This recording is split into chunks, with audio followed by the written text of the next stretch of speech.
Hi guys, it's Ilana and welcome back to my channel. So I want to really talk about an issue that's kind of been bothering me for a while, and it's about how social media aesthetics and consumerism are really hurting alternative subcultures. And I'm sure you've probably heard like core this, core that. Like you've seen the suffix core for like emo core, norm core, witch core, all of this, core that. It's annoying. I feel like corification of fashions and subcultures is getting out of hand. And I really want to talk about this because I think individuality has been completely lost amongst younger generations, and social media is to blame because of it. Individual style keeps getting attached with the word core to it, and these generations do tend to feed off fashion trends and aesthetics, and they keep constantly changing it, making it harder for them to actually find some sort of identity to go with. And I've noticed this more amongst Gen Z and even Gen Alpha, and they have no individuality or sense of style because they refuse to hold on to something because it's no longer in fashion. And now people are turning to alternative subcultures as a new trending aesthetic, and I find that to be really harmful. And just so we're clear, I don't want to ever sound like I'm gatekeeping, but I do want to say what something actually is, as opposed to saying, oh, you can't wear this, you can't consider yourself alt because of X, Y, Z. Like, some things just are the way that they are, and that's just not gatekeeping, and we're going to talk about that. So let's get into this mess that's been bothering me. I feel like we can't just jump into a commentary about alternative subcultures without some sort of history lesson. I promise I will do my best to go through this as quickly as possible. But the thing is, these subcultures aren't just about fashion. While fashion definitely has some importance to these subcultures, it's important to know the actual significance behind alternative subcultures and how they came to be. Alternative is an umbrella term for all alternative subcultures. So you got like goth, emo, grunge, punk, scene, kawaii, Lolita. There's so many alternative subcultures and aesthetics out there. And I'm just going to say alternative because, again, it's an umbrella term, and that doesn't necessarily mean it's music-based. Basically, just being alternative means that you are going against the social norms, and basically, you're pretty much doing anything that's not considered mainstream. They've always been some sort of resistance to what society has normally taught us, and people in the alt community tend to do quite the opposite. I think these labels have helped people in these subcultures find themselves, find a sense of community, but now with social media trends and aesthetics and hashtags and the commercialism of alternative subcultures, it's become more harmful, and it's really defeating the purpose of the origins of these cultures. I'm going to talk about 4 well-known alternative subcultures. So we're going to talk about punk, goth, emo, and grunge. Let's start off with punk. Punk was originated in, I want to say, the 1970s,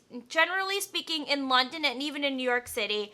And so with the punk movement, it was all about rebellion. Plus, it also had a political message attached to it, specifically making statements regarding the government, unemployment, poverty, living in terrible conditions. That's what the punk movement was rebelling against and trying to take a stand for. And then, of course, it eventually evolved when punk rock music became more popular.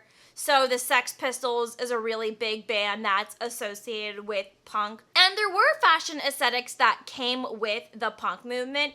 A lot of them were into DIY fashion or thrifting because a lot of people who were a part of the punk movement were typically considered poor, or they didn't have a lot of money. They were living in those really strict, impoverished conditions, which is what they were trying to fight for. And then over time, punk fashion did develop where leather came into it, slogan type shirts, rips, tears, denims, all of that.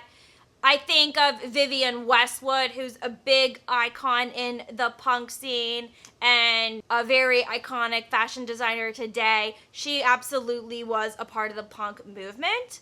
If you didn't know that, now you know. Hairstyles were even really edgy. A lot of them had a lot of PC textures, typically done with razors. So that was kind of like their style, right? That is punk.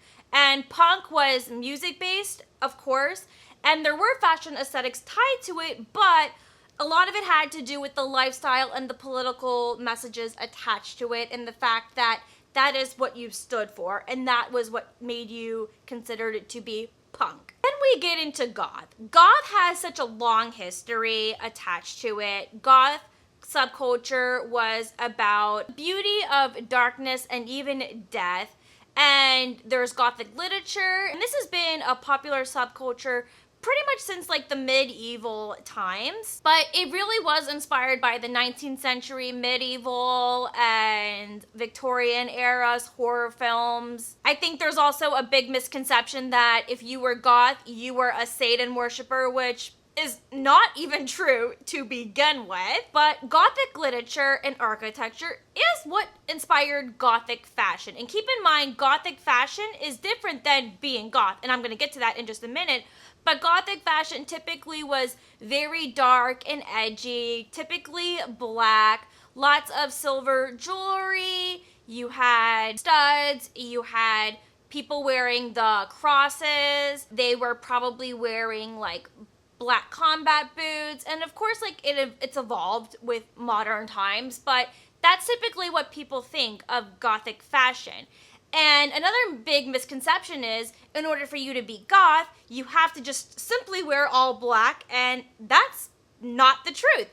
Goth is actually a music-based subculture. A big popular band that's influenced goth music is The Cure. They're a really popular goth band. But if you ever wanted to consider yourself to be goth, simply just listen to the music and own it and love it, and then boom, you're goth. You don't have to wear heavy dark makeup. You don't need to dress all black and wear different gothic pieces to consider yourself goth. Is gothic fashion really important in goth subculture? Sure, but that's what the beauty of the subculture is that it's a music-based subculture, so therefore you don't need to dress like how the stereotypical goth person dresses. And I think that is the beauty of being goth. Gothic fashion is simply dressing like a goth, but you're not listening to the music. So if you wear gothic outfits and that is your aesthetic, but you don't listen to the music, then you're not goth. And no, I am not gatekeeping. That's simply what goth is. You listen to the music, you're goth. Plain and simple. Going back to the whole wearing all black thing, that's what really bothers me, because now social media has decided to become more delusional. Like, you know the clean girl aesthetic, right? Well, I've been seeing this trend going around called clean goth, and I'm like so annoyed because what the fuck is clean goth? I'm looking at like pictures on Pinterest and this just looks all black, like regular black clothes. Please, that's not what that is. And this is what I am saying by social media trying to aestheticize alternative subcultures even more. They really thought that clean girl could be applied to goth. Like, please get out of here with that. Then we have grunge. Grunge originated in Seattle. So grunge had some similarities to the punk movement.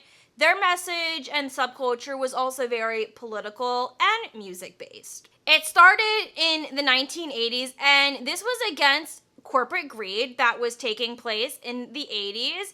It was all about anti-consumerism, anti-capitalism, and also rejected aesthetics of normal beauty standards. A lot of grunge fashion entailed flannels, graphic tees, being very cheap and thrifty. Also, DIY fashion was really heavy in the grunge movement. Nirvana was like the ultimate grunge band. I mean, I feel like everyone probably knows who Nirvana is by now, but I also want to talk about how social media has aestheticized, if that's even a word, Nirvana. I'm sure you've probably seen a lot of younger generations wearing Nirvana graphic tees, you know, the one with the smiley face on it, and I feel like a lot of them don't even know what they're wearing. I don't know how social media has made the Nirvana logo a trend because they think the smiley face is cute. And a lot of these teens and younger generations don't even know what they're wearing. And sure, like, sure, they can, but they don't know what they're wearing at the same time. I mean, why would you wear a band t-shirt of a band that you know nothing about, what they stand for, or what even their songs are? Like, what is the point in that? Like, I'm wearing a Taking Back Sunday shirt right now, and guess what? That's because I like the band and I listen to their music. And I've listened to their music since I was in middle school. I wouldn't just wear a TBS shirt just for the sake of it because it's like, oh, look at the cute badass panther on it. No. Also, luxury brands like Marc Jacobs, oh my god, this made me so mad. But back in the 90s, Marc Jacobs released a grunge line and it got a lot of backlash because that is actually what defeated the purpose of grunge. And it was so out of touch by Marc Jacobs, which is a luxury designer, and for them to just capitalize off of the grunge aesthetic, sell it for tons of money that the grunge population probably couldn't even afford to begin with. It was just so out of touch and tone deaf, and it went everything against what the grunge movement stood for. And I am going to talk a little bit more about consumerism and how that's hurting alternative subcultures, but that's going to give you a taste into what I am talking about. And then finally, I want to talk about emo because this is what I've always felt like I've identified as, even though I don't wear the emo aesthetic. But I always grew up listening to emo music, and emo is simply a music-based subculture. So emo became much more modernized. I will say Rites of Spring took off with emo music in the 1980s. I don't really care for Rites of Spring's music. I personally didn't like how it sounded, but besides the point, they are the emo band. Let's just say that right now. And so I wouldn't say like internet culture, especially the MySpace days, is what really influenced the emo subculture and even the scene culture. Emo simply stands for emotional. A lot of us emo kids, we had a lot of feelings, and a lot of our emotions were things that we were internally hiding. I feel like a lot of us emo kids got bullied for the music that we listened to. But basically, emo music was heavily influenced off of emotion. A lot of songs were about heartbreak, death, unaliving yourself, isolation, and any other things related to sadness. And it became much more mainstream in the early 2000s when bands like Fall Out Boy, My Chemical Romance, Panic at the Disco, those kinds of bands, they became much more mainstream. And basically that's kind of where a lot of that music stemmed from, was emotions. And a lot of emo fashion back then, and even still now, involved like skinny jeans, studded belts, graphic band tees, potentially piercings, colored hair, dark eyeliner. Now, I currently don't have piercings or even tattoos, because tattoos were also really popular within a lot of alternative subcultures, but I choose to not have any piercings or tattoos. I personally just feel like that's just not me, and I hate that there's this misconception that you need to have lots of piercings and tattoos to be considered alt, and that's also bullshit as we know it. Like, there's no specific look to being alternative. Do I think fashion is important in alternative subcultures? Yes, but it's more than just the fashion. Like, there's other things besides the fashion, which is why it's called a subculture to begin with. Okay, I'm sorry. I was definitely not quick when talking about that, but it's really important to address that so people understand the meanings and the history behind some of the alternative subcultures that society is very familiar with.